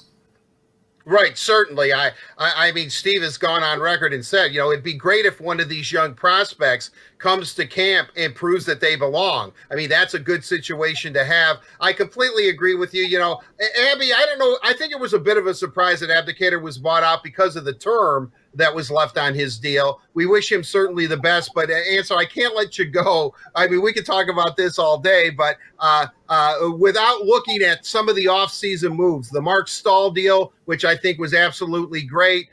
Troy Stetcher is a good player. John Merrill, I saw at Michigan. I know he can play. Obviously, bringing in Bobby Ryan. Your evaluation of the Red Wing offseason? I think it was good. Certainly, they accomplished basically everything that they set out to accomplish. They addressed all the positions of need, which is everything, offense, defense, goaltending, and they did it with relatively risk-free short-term deals at good cap hits. So they're not, they don't have burdensome contracts going forward. And I would expect certainly improvement in all areas, but that doesn't mean that they're going to contend for a playoff spot. They certainly are not going to do that. And they still might even finish as the worst team in the league again next season because they had such a deficit, 23 points behind the next worst team, Ottawa. But I do think that you will see improvement all across the board. They'll score more goals. They'll be better defensively. Goaltending, I think that's the key. The biggest acquisition was Thomas Greiss. I think he'll be good himself for several additional wins because Jimmy Howard it was just a colossal struggle for him last season. They will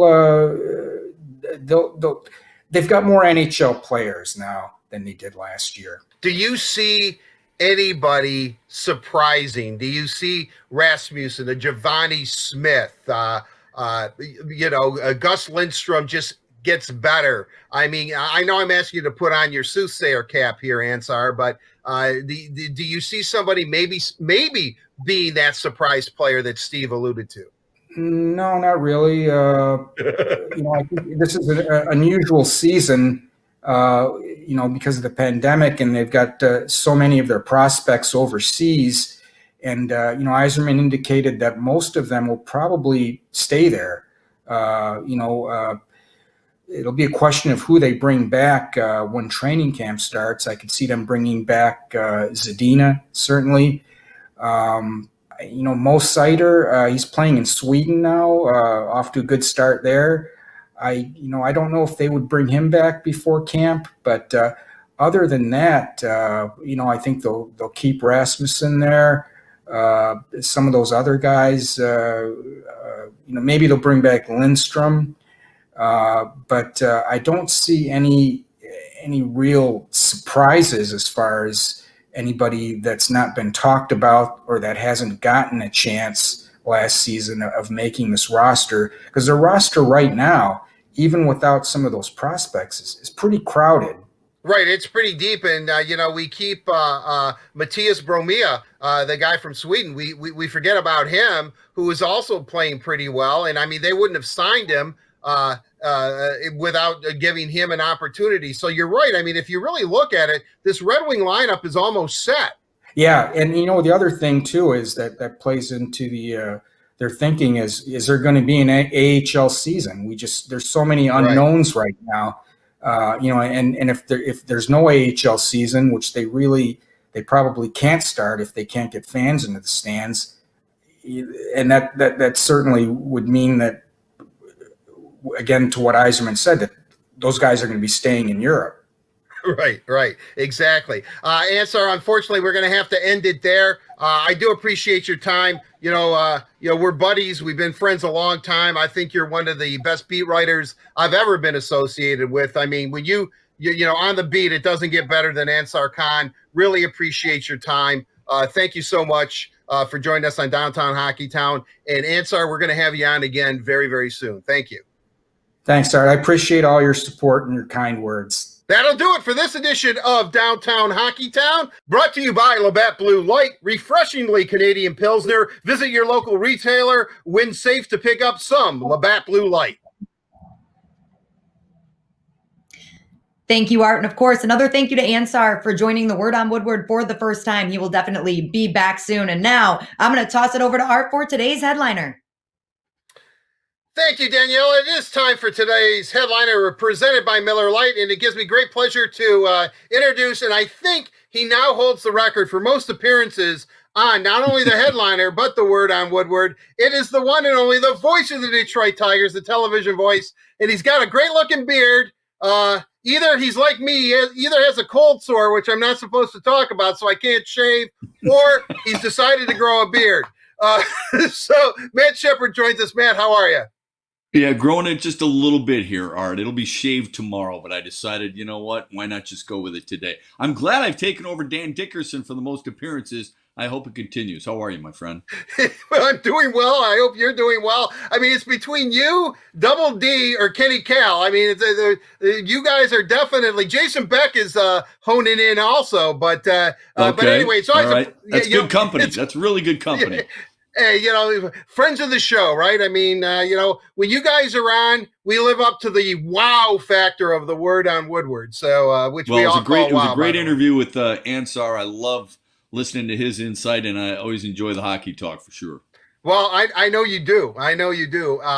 Let's talk about where the Tigers are at right now. I know now that the World Series is over, things will start to move.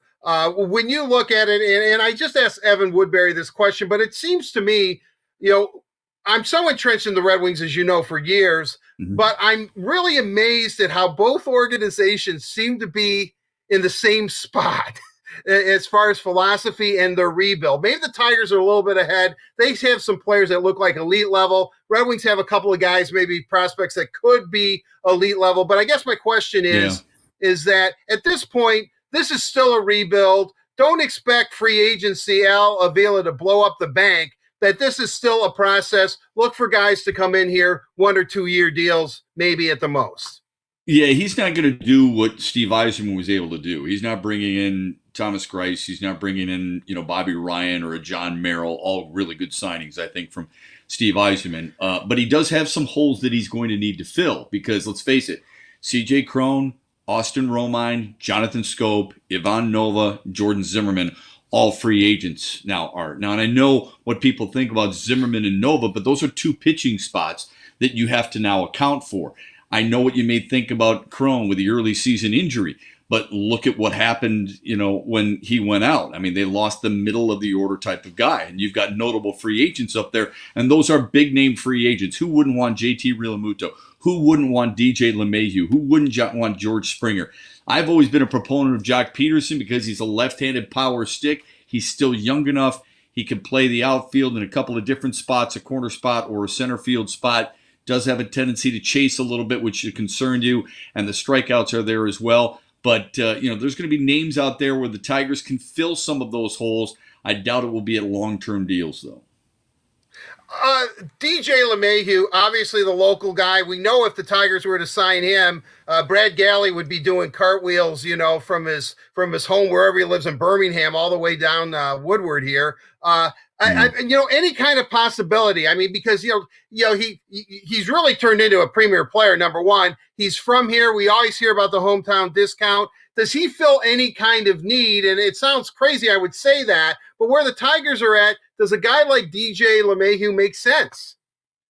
Well, it makes a ton of sense because he could play second base every day, and he could hit at the top of your lineup. Insert him into that lineup, he immediately becomes the best hitter in your lineup, and that's pretty obvious. He's the best hitter in the American League. I don't think it works. My guess is the Yankees will do everything they possibly can to try and keep him in New York because you've got so much uncertainty there. Who plays second base if he leaves? Gleyber Torres has not been great at shortstop, right? What do you do at third base because Andujar's been hurt and so on and so forth? I think New York will do everything they can to give him a long-term deal.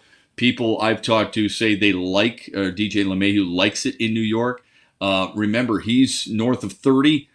He probably wants a longer-term deal than the Tigers would be willing to give. So as much as it makes sense financially, I'm not sure it necessarily does right now. You know, north of 30, he's a mere babe in the woods there, Shep. Only north of 30. I know. I mean, but obviously, I guess in baseball years, dog years, cat years, baseball years, they're a little bit different than normal years. But yeah, you worry look, what you do is you worry about how long you're going to be extended. How long are you going to be on the hook for that contract? How many times have you and I had the conversation about these long-term deals in every sport, right? These long-term deals that handicap front offices. The Tigers have worked too darn hard to try and get some of these contracts off the book. The only long-term deal they have left, as you know, is the Miguel Cabrera deal. So why would you try and, even though he's a great hitter, he's a great player, he would be ideal here. The question would remain, how long of a contract does he want? How long would you be willing to give? And how much would you have to exceed every other team to try and get him here? As much as people would love to have him here, I think you have to take all that into consideration, and I'm just not sure that necessarily fits. Well, let's look at it then. Where do you see Al Avila going? What pieces will he add via free agency or maybe even acquire in trade? Well, you got to get a catcher. There's no doubt about it. Whether it's Austin Romine, it's not going to be JT Realmuto because he's going to get a long-term deal, and rightfully so. Whether it's Austin Romine, whether it's James McCann back on a short-term deal, you've got to get a catcher, and you've got to get a frontline catcher, and one of your younger players, hopefully it's Jake Rogers. I doubt it's Dylan Dingler yet, but it can be your backup, can be that guy who can come in and spell him when needed. I don't think you necessarily need the first baseman, even though I liked CJ Cron an awful lot. I would have no issue if they re-signed a guy like Jonathan Scope. We're talking about ilk, right? We're not talking about specific names, but guys who can fill that role. I definitely think you need a pitcher because even though this team is deep on pitching, you go into next season with Matthew Boyd. You got Spencer Turnbull for sure. Are you going to go with Casey Mize? Are you going to go with Tarek Skubal? I don't think any Tigers fan would have a problem with either one of those guys starting with this team. But let's keep in mind the limited amount of innings pitched by both those youngsters all of last season and the previous season. So you're not going to throw those guys 180 innings. So you've got to get another starting arm. And I think you need a corner outfielder. You can never have necessarily enough pitching, but you need those guys in the outfield, Art, because Jacoby Jones has been hurt in each of the last two seasons. Victor Reyes has played the one full season, right? And you're still left wondering, will Daz Cameron be that guy you could pencil in every single day? That's an awful lot to ask from a young player who doesn't have much major league experience under his current belt. No, I agree with you. And I was jotting down. I said first base, second base, corner outfield, starting pitching. And I think, when we had Chris McCoskey on, he made a great point, is that because of a 40-game schedule, none of these starting pitchers have thrown a lot of innings. Depending on what the schedule looks like next year, you're really taxing even Matthew Boyd's arm, even though we know he's in shape and he can throw a lot of innings. So, starting pitching is probably something that the Tigers are certainly going to have to add one, if not two, veteran guys, depending on short-term deals. I mean, I think that's something that we get caught up in, when's Riley Green coming? When's Torkelson coming? We got all these young arms, but you really got to look at it and see how baseball is played today. And pitching is certainly at a premium. And we're not talking about Mickey Lolich throwing 500 innings a year. That kind of baseball's gone. So that's a really good point that you made. Let's talk about the managerial search. I mean, I'm under the impression, I said it earlier in the show today, if AJ Hinch wants this job, I got a feeling it's his. If he wants it, I think he's the number one candidate. It makes sense on so many levels. I know about the whole thing with Houston and, if he does his, mea culpa or whatever, we'll all move on from that. Where do you think it is right now? Well, he already did his mea culpa, and I think that's the reason he could be number one on your list, and he would be number one on my list too. Look, you and I are a lot alike in the sense that, people deserve second chances. Players get it. Managers deserve it too, depending on how they handle the situation. For me, a lot of it is about how you've handled the adversity you face. We've all faced adversity at times. Art, you and I were close when we worked in radio together. We were both let go. How did you handle the adversity? You didn't get angry. You put your nose to the grindstone. You found another job. Good for you. He deserves another opportunity, primarily because of how he handled the complexity of his first go-round. Look, Alex Cora didn't handle it very well. Jeff Luhnow, the general manager, has not handled it very well. So I would have no issue whatsoever for a guy who's come out and said, look, I made a mistake. I didn't handle it the right way. I've learned from that mistake. I hope we can all learn from our mistakes, right?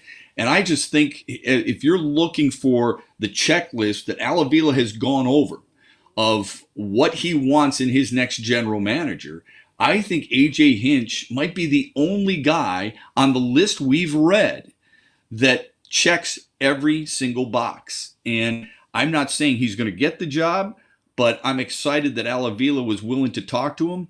A lot depends on what's going to happen in Chicago. What are the White Sox going to do? Because that's a very appealing job. I don't think he's going to Boston. I think it's one of two spots. It would be Chicago or Detroit. But I got to be honest with you. If you're a manager on the outside looking in and you see the amount of talent that Chicago has and you see their readiness to win right now, it's a very attractive place to be. No, there's no doubt. I know we talked about this in previous WOW shows when you were on. Chicago did it all with offense. That's who was available when they were drafting. And those guys, the top of, they're impressive. Tigers went the other way. They're doing it with pitching and defense. It looks like more so with, even though Torkelson and Riley Green are there, and that's my next question, but it will be interesting to see how that plays out. Because, and we'll find out a lot about AJ Hinch too. Does he want to embrace a little more of a challenge here in Detroit, or does he, where he was with Houston, he's got a team that's ready to go? It's the ball's in his court, the way I look at it. That's a really good example. Chicago is very similar to Houston.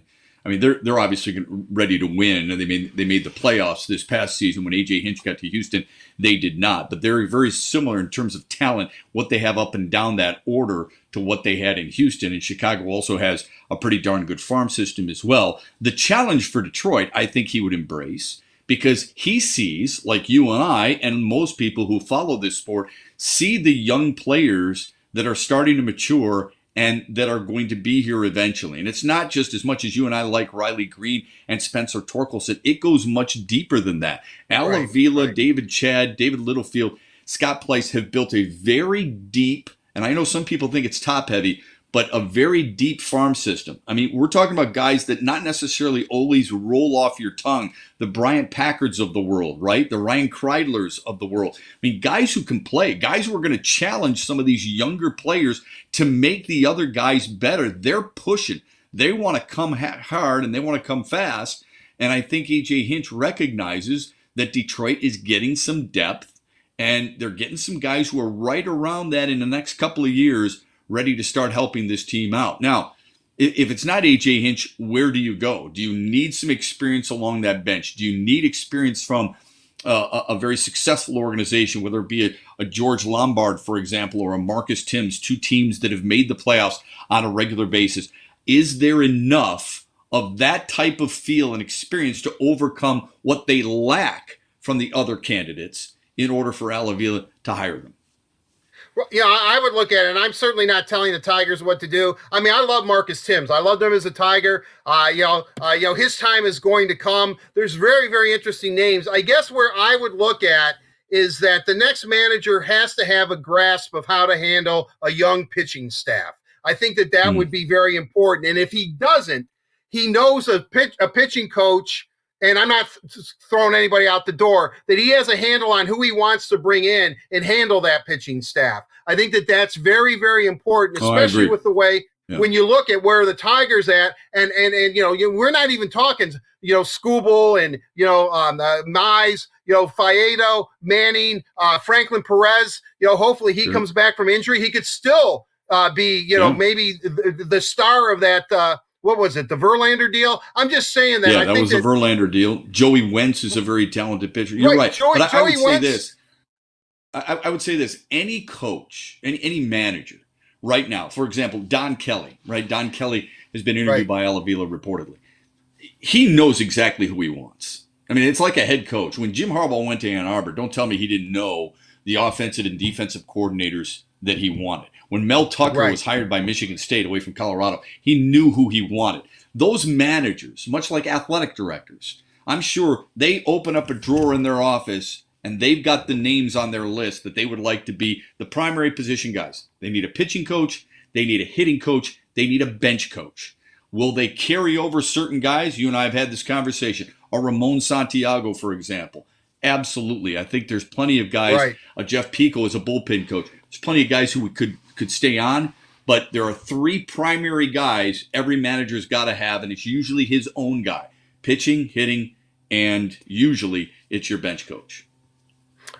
Shep, the question I get asked more than anything, really, and maybe it's because I'm such a big fan of both of them, Unleash the Torque, and I think Riley Green could be the best player the Tigers have. What kind of timeline do you see? Do you see them making their major league debut next season, or are they still a year away? It's a really good question. First thing we got to know, you and Ansar were just talking. Ansar said, is there going to be an AHL season? And that's a very good question. The same thing could be proposed to baseball people. Is there going to be a minor league season? If there is, my guess is that Riley Green starts no worse than Lakeland and eventually gets to Double-A. If he performs at a high level at Double-A, I could easily see them skipping Toledo and making a September call-up, but that depends on how well he performs in Erie if they have a season. Spencer Torkelson, I think, is in a similar route, and I think those two guys, it would not surprise me if we saw either one in September of next year. On the other hand, if they felt like, look, we don't necessarily need him, everybody's healthy, we've got guys contributing and playing really well right now, let them get their at-bats in the minor leagues. I could easily see them breaking camp with Detroit in 2 years because of their talent. They've been really impressive. And David Littlefield talked to a lot of us the other day about how good these guys were at that summer camp and then at the extended spring training, if you will, in Toledo. He also mentioned Dylan Dingler. They've got some guys who are pushing. And I love the fact that these guys are going about their business. They're talking like, look, this is my livelihood now. I don't have to go to school. I don't have to go to class. I'm all in all the time. I love the work ethic that these young guys have already started. And look, the best players make a push early in their careers, usually. Riley Green and Spencer Torkelson are the real deals. They will make that push, and we're excited to follow them and make sure that they do just that next year. Shep, real quickly, because we have run out of time, unfortunately. I asked Ansar this question, and I'm going to ask you, and you kind of alluded to it already. Is there one player that we shouldn't sleep on, somebody we haven't talked about that you're high on, or somebody that you could be a surprise player for the Tigers? Well, I mean, you had mentioned Franklin Perez, and I know they're very high on what he does. Zach Hess is a reliever. They drafted him in the 6th round, I believe, out of LSU. I've always liked that pick. He's got a great arm. He's a guy who you could easily see helping this bullpen out, and it's going to need some help. But the other guy that I've liked, and I think I've mentioned this before to you, and it was last year's draft, I think Daniel Cabrera is going to be the real deal. I'm excited to watch this kid. He was an early pick this past year, 2nd-round pick, I believe, out of LSU. He's an everyday guy, and watching him on a Zoom call last week, I believe it was, say, I don't want to be just an everyday player. I don't want to just help the Tigers win a World Series. I want to win multiple World Series, and I want to be in Cooperstown. Now, some people may laugh and shrug their shoulders and be giddy a little bit about that and kind of make fun.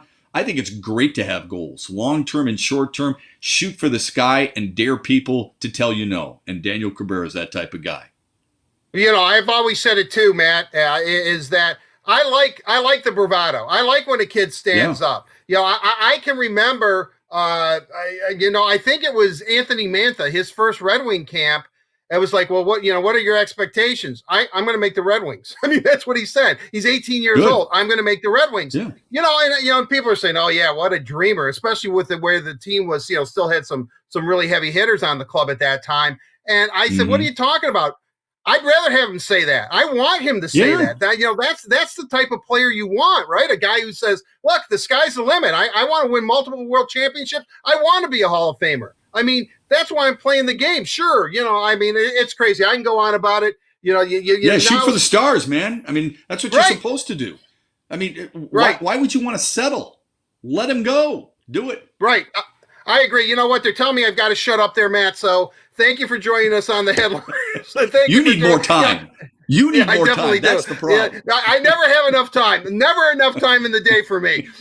Matt, thanks for joining us on the headline. I really appreciate it. I look forward to it. I would keep the beard for a while. I know Lisa's got to really be enthralled with it. Yeah, not really.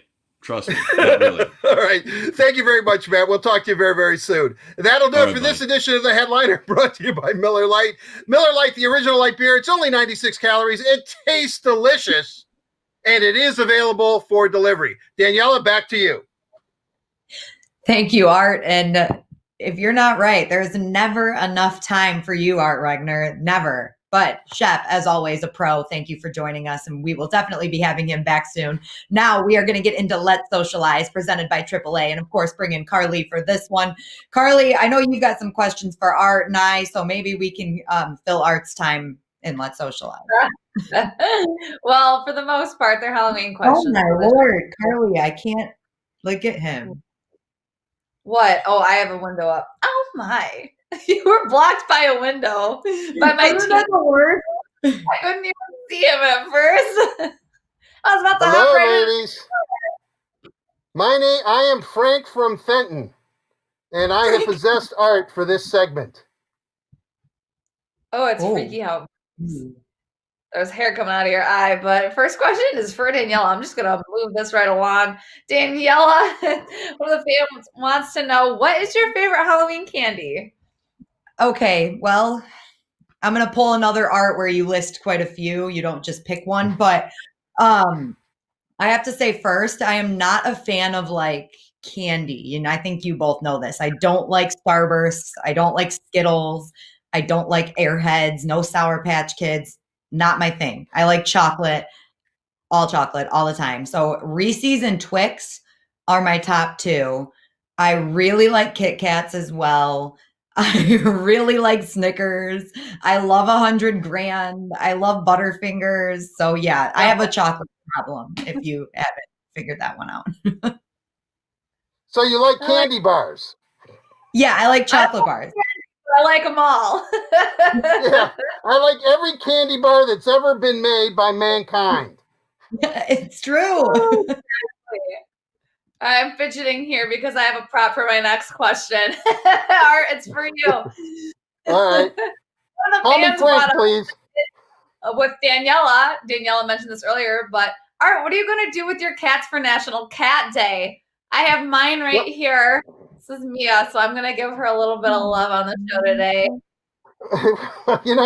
My three cats, they sleep like 19 hours a day, so they're all zoned out. What I do is that I line them up and I take a couple of fairy tales that, and I read them, but the main characters are all cats, like Rumpelstiltskin would be a cat, Rapunzel's a cat, and they really seem to enjoy that. I mean, when I read to them, they really do love that. So that's exactly what I do. It's very interesting, as you know, with animals, your tone of voice is, and they do know their names, but the way you, use their tone of voice and things is that, they will do whatever you want practically. If you're nice and you're gentle with them and you talk to them, even cats. And so what I end up doing Especially Emilio. My little buddy, he'll sit on my lap and he'll look up on me and start purring. And I can tell by his purr, it's like, read me a story, Art. Read me a story. So I'll just pick up, a book and I'll start reading them. And then before I know it, Buddy, the big behemoth Buddy comes up, and then he just starts laying down and he listens. And then Reba, who's crazy, she just jumps up there, and before I know it, I have all three of them right there, and I'm reading to them. And and then they always ask me, when are we going to go to school again? Why are we sitting here? When can we go back to school? And I'm like, look, you're cats, you're never going to go to school. But because they're learned and I read to them, it's very, very strange. But they're great. I love animals. I love dogs. I love cats. I mean, I've had them both throughout my life. But cats are very, very, very unique. And, but I'm serious. I read to my cats. They love to be read to. That is a better answer than anything I could have conjured up in my head as what I thought you would have answered to that question. I thought maybe you just give Temptation Streets, but you're reading the whole bit. Oh, no. All I have to do, I'll go NTTs, nighttime treats, and no matter what they're doing, I mean, these guys can't move quick enough.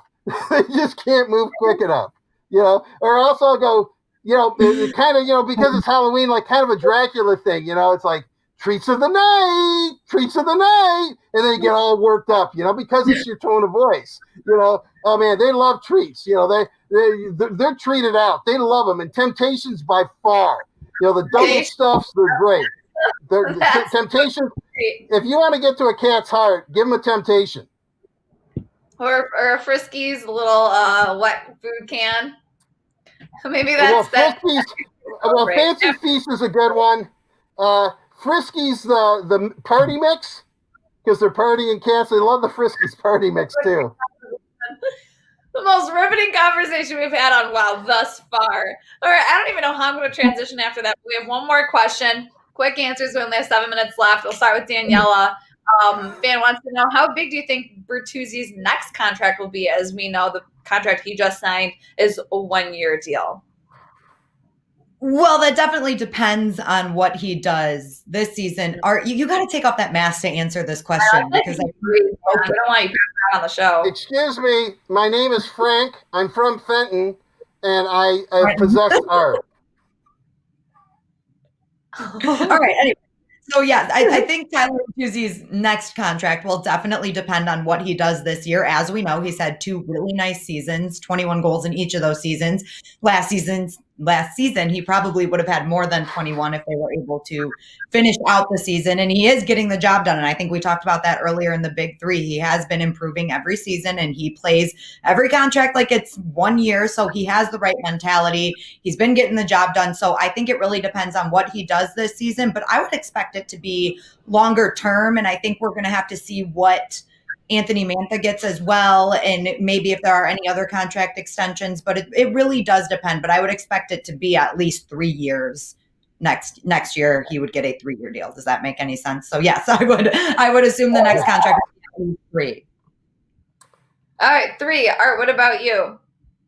I would say this. I go, no one's going to make more money than Dylan. All right, let's just put it that way. And he's like at 6. So use that as your starting point. The BT Express, Big Tony is going to be your second highest paid Red Wing. I think he's going to sign a long-term deal, probably for somewhere between 5 and 6. Because he has a unique skill set. When the Express gets rolling, you can't stop him. And so definitely there. Tyler, I don't think Tyler's going to get to the 5 million range. I feel like I know what I'm talking about here. It must be Frank from Fenton is just like obsessed with me. He thinks he's a general manager. I will say, I think that Bertuzzi will be in that 4 million. I wouldn't, if it's a 3-year deal, I think that he gets at least 12 million out of it, or maybe 15. Steve will sweeten it up a little bit. But I don't think that. I think if you look at it, always look at your highest paid player. That player is going to be Dylan Larkin, right? Dylan's got it. I think everybody else gets slotted. Now, if Lucas Raymond or Mo Sider, when they come up, they'll get more than Dylan, and then why do they? Then what they'll be doing is that then Dylan will judge it. Dylan wants these guys to make more money in them because he knows when he comes back up, the bar will be set even higher. So eventually someone will make more money than Dylan. At this point where the Red Wings are at, look at Larkin's contract and then slot everybody else appropriately. I guess I kind of left out the. Does that make sense? Did that make sense though? You understand what I'm saying, right? From Fenton or from Livonia. Frank from Fenton.